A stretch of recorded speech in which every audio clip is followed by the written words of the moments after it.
Хуран-кукли, какай-шурби, хуплу. Чувашская кухня богата и разнообразна. Многие из блюд известны не только в республике, но и за ее пределами. В селе Комсомольское прошел фестиваль чувашской кухни потребительской кооперации «Чувашии». Вкусы Чувашии.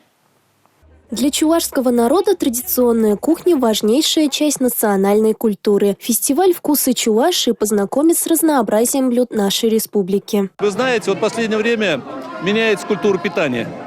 Люди все больше пытаются закусить, пообедать на бегу. А у молодежи в тренде вот так называемая быстрая еда. Но мне кажется, так не должно быть.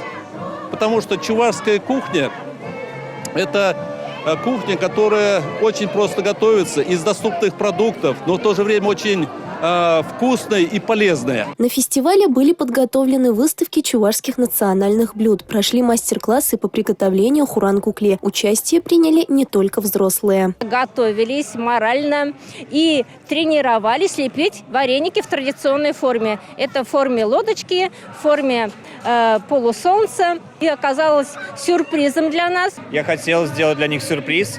И вместо обычной формы вареника мы приготовили хуран-кукли в виде хинкали. Они очень сильно удивились этому, но я им смог объяснить и показать, как это правильно лепится, и у них у всех классно, здорово получилось.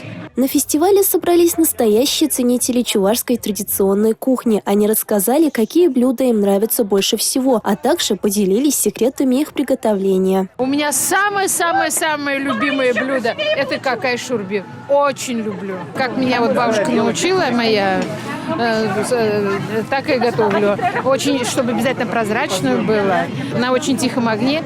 После мастер-классов, дегустации блюд и выступления артистов наступил торжественный момент – церемония награждения. Мы усердно готовились. Как только нам объявили, что у нас будет ежегодный конкурс межнациональной кухни, мы сразу же своим коллективом стали обдумывать идеи, как мы можем донести до нашего населения те идеи, которые были заложены, показать нашу чувашскую кухню. Второй этап фестиваля чувашской кухни пройдет 17 июня в селе Большой Сундырь Маргаушского района. Милена Алексеева, Ирина Лампасова, Николай Скворцов, Республика, из села Комсомольское.